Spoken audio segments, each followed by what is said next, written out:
Olá, queridos amigos do nosso blog. Hoje queremos falar com vocês a respeito da transição planetária dentro de uma proposta muito interessante colocada pela nossa amiga de muitos anos via Telegram, no rumo do mundo de regeneração. Poderíamos fazer uma palestra técnica complexa, mas vamos tentar contar isso como uma história a partir da literatura espírita, começando naturalmente em Kardec. Em obras póstumas, Kardec aborda Regeneração da Humanidade, uma mensagem de 25 de abril de 1866. Ela veio a ser publicada bem depois, após o seu desencarne, mas é uma mensagem em que ele fala a respeito desse processo da regeneração da humanidade.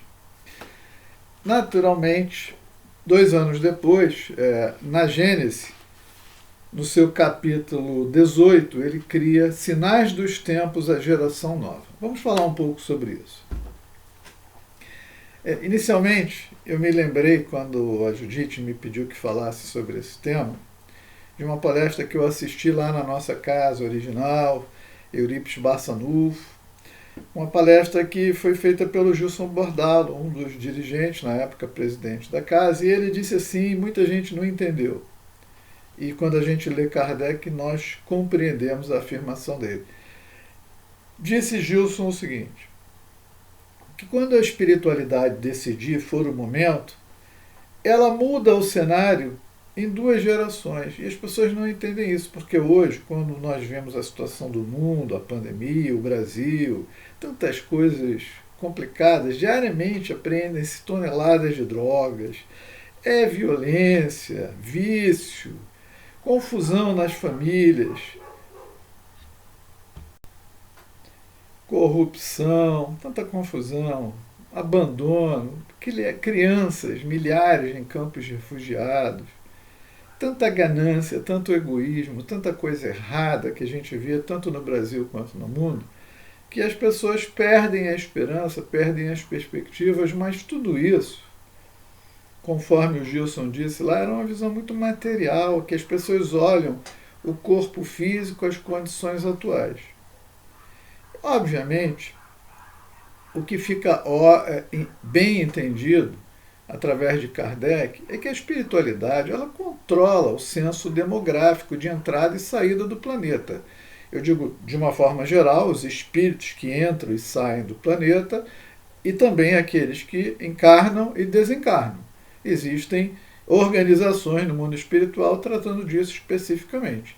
Tanto é verdade, se vocês se derem ao trabalho de analisar, vocês vão ver que desde a existência do Homo sapiens na Terra, decorreram aí talvez 200 mil anos, alguma coisa assim, e a população veio, se manteve baixinha, porque os meios de comunicação eram complicados, a ciência estava ainda bastante limitada, a logística de transporte de coisas, de objetos, de alimento era complicada, às vezes impossível.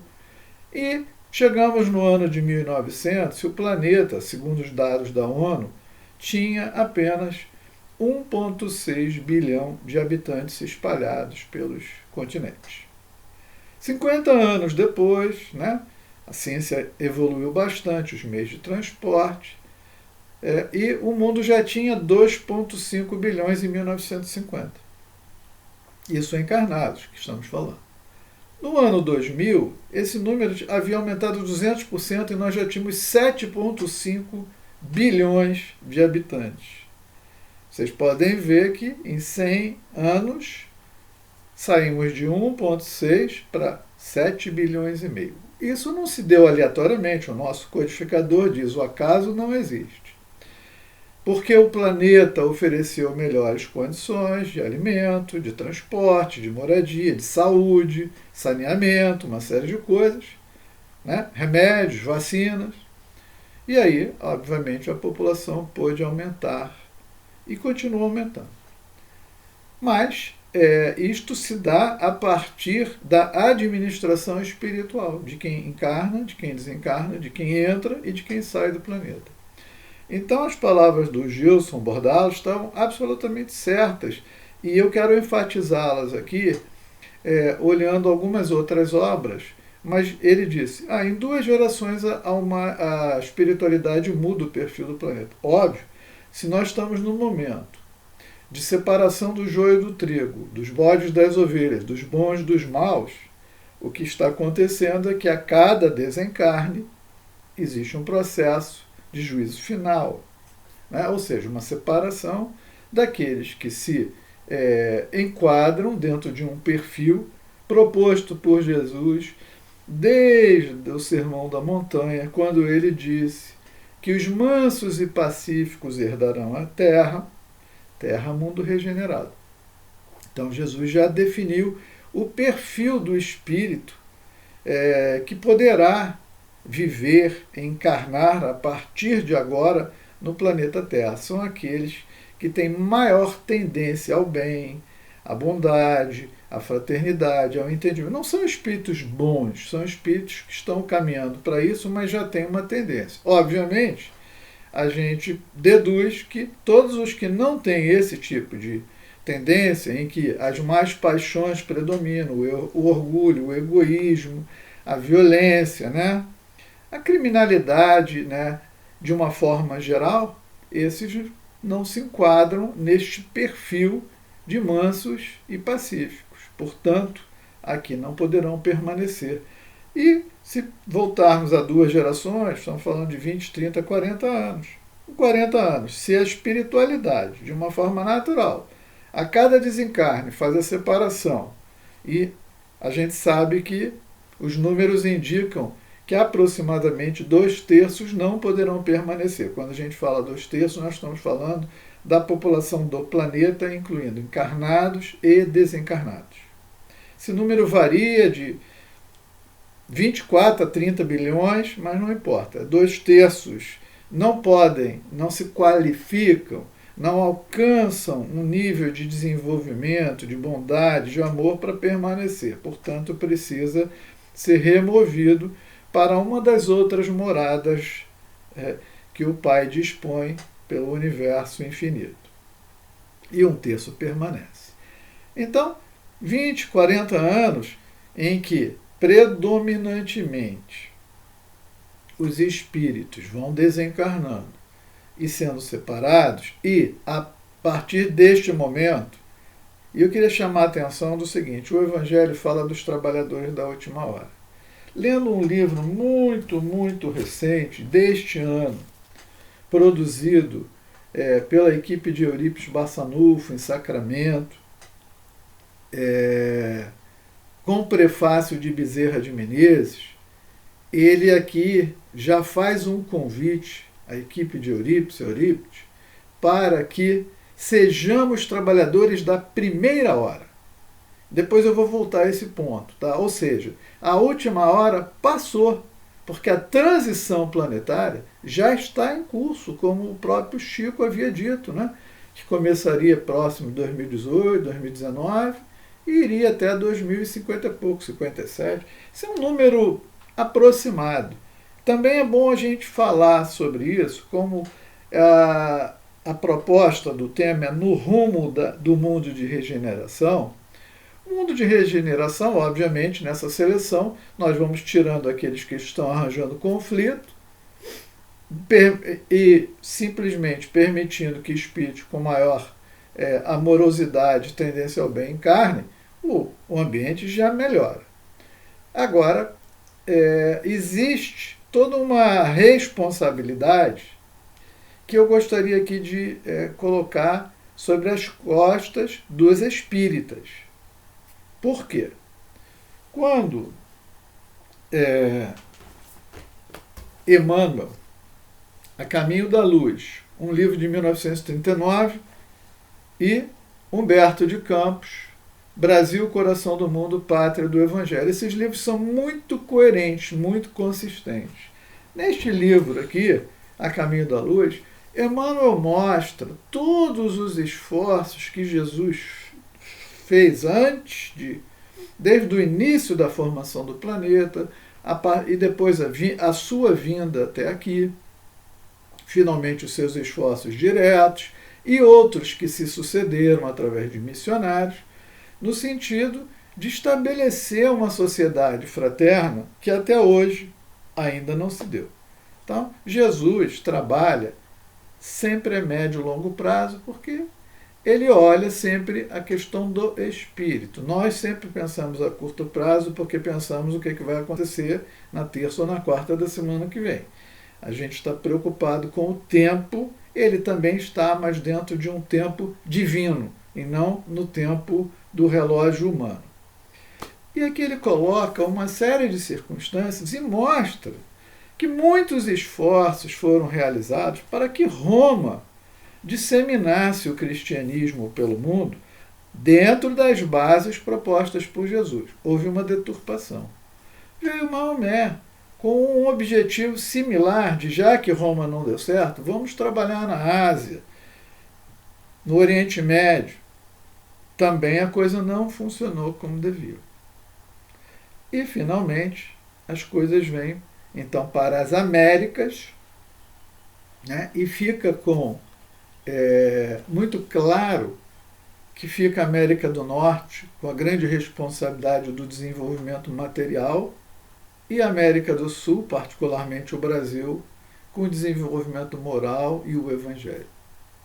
É isso que esses dois livros tratam de forma magistral, de forma emocionante. Cada vez que eu leio O Brasil, Coração do Mundo, eu confesso a vocês que eu chego a ficar emocionado. E no momento em que há o descobrimento do Brasil, a reunião de espíritos da maior hierarquia e a chegada de Jesus, todos comemorando, na verdade, todo o esforço de preparação das navegações a partir lá de Sagre do Infante, para que as naus chegassem aqui e, quando ela se dá, naquele momento, o céu entra em festa, chegamos aonde precisarmos. E todo o momento em que Jesus confia a Ismael e uma pleiade extraordinária de espíritos, a execução do preparo, do planejamento para que o Brasil cumpra o seu papel, quando ele diz que transporta lá daquele ambiente da Palestina para o Brasil o seu estandarte, o seu coração, e que ele estaria, Jesus, com Ismael, para que isso se tornasse realidade. É bastante interessante o tema, e ao final do livro, quando eles vão falando sobre uma série de coisas, ele fala da pátria do Evangelho, e dentro da pátria do Evangelho, ele ressalta o seguinte, Humberto de Campos: o maior problema é o da educação nacional. Para que os filhos das outras terras, necessários e indispensáveis ao progresso econômico da nação, não se sintam dispostos a reviver no Brasil as taras das suas antigas organizações e, sim, absorvidos no círculo espiritual do país do Evangelho, possam integrar as suas fileiras de fraternidade e evolução. Mais adiante ele diz: é a educação ampla do povo, em cujos labores sagrados deveriam viver todos os programas do bom nacionalismo. Olha o que já está colocado para nós há quase 100 anos atrás, né? É muito bonito tudo que é dito aqui. E vem Eurípides, prefaciado por Bezerra, e Bezerra diz no prefácio deste livro que Eurípides assumiu, junto ao Cristo, a tarefa de contribuir com os espíritos que irão auxiliar na modificação da conduta mental desse milênio, esforçando-se para construir uma moral elevada de acordo com as leis divinas. Isso são palavras de Bezerra no prefácio da obra, né? Chamando a atenção da educação. E, portanto, educação não de espíritas, educação do espírito. E essa é a proposta. Então, se nós vamos trabalhar para estabelecer o rumo da regeneração, existe sobre os nossos ombros. Nosso papel no Brasil não é apenas receber espíritos, quer sejam encarnados, quer sejam desencarnados, mas receber esses espíritos e evangelizá-los e educá-los à luz dos princípios da doutrina espírita, tal como Kardec já estabelece. Ele diz, os ideais, as bases, os conceitos filosóficos, morais da doutrina espírita servirão de base para o estabelecimento da religião do futuro, que no fundo tem que ser a fraternidade. Não existe outra religião que possa conviver melhor do que a fraternidade. Então, eu não quero me alongar demais nesse tema, mas fica aqui claro o seguinte, o mundo de regeneração já está em curso. Os trabalhadores da última hora, quem trabalhou, trabalhou, quem não trabalhou, não tem mais tempo, mas já temos os trabalhadores da primeira hora do mundo regenerado, a primeira hora do milênio.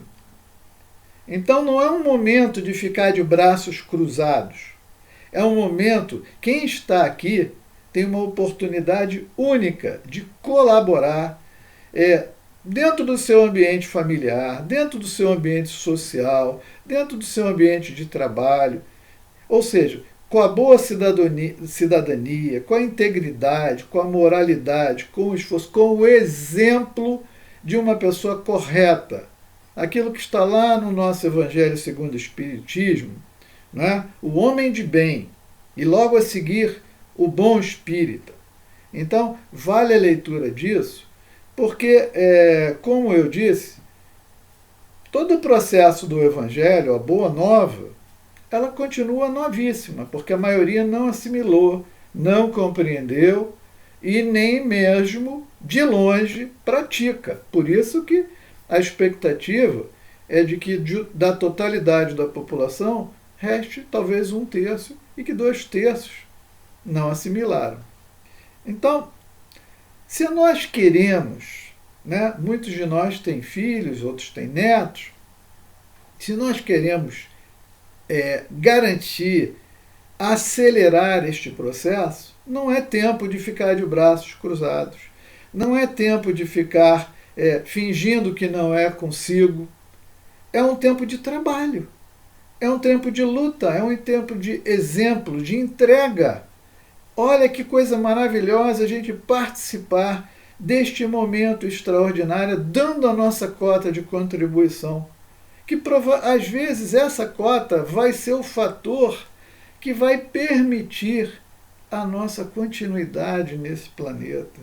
Muitas vezes eu me vejo belicoso, ainda entrando em contendas, e não me percebo tão manso e pacífico como seria de esperar.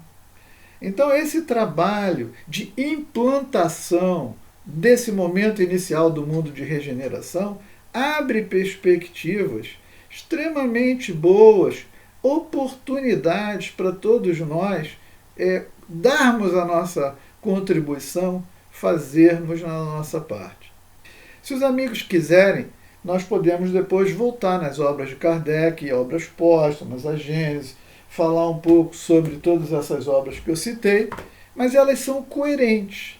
Elas mostram uma caminhada do homem, das perspectivas divinas, da movimentação da lei do progresso para o universo como um todo e para o planeta Terra, para a população do planeta, e esse momento é esse. Não há dúvida nenhuma. Os sinais, como ele diz ali, os sinais dos tempos, que ele enumera na Gênesis, já estão ali, todos presentes no nosso dia a dia. Não se enganem. Então, rumo de regeneração, se colaborarmos com muita intensidade, com muito amor, com muita entrega, com muita fraternidade, pode se dar rápido. E podemos ter a felicidade de que nossos filhos, que nossos netos, já comecem a desfrutar disto. Se nos omitirmos, talvez isso precise 50 anos, 100 anos, 200 anos, não sei. Vai depender do nosso esforço, da nossa vontade. Muita paz para vocês. Retornem com as perguntas que nós já vamos então promover o diálogo. Grande abraço.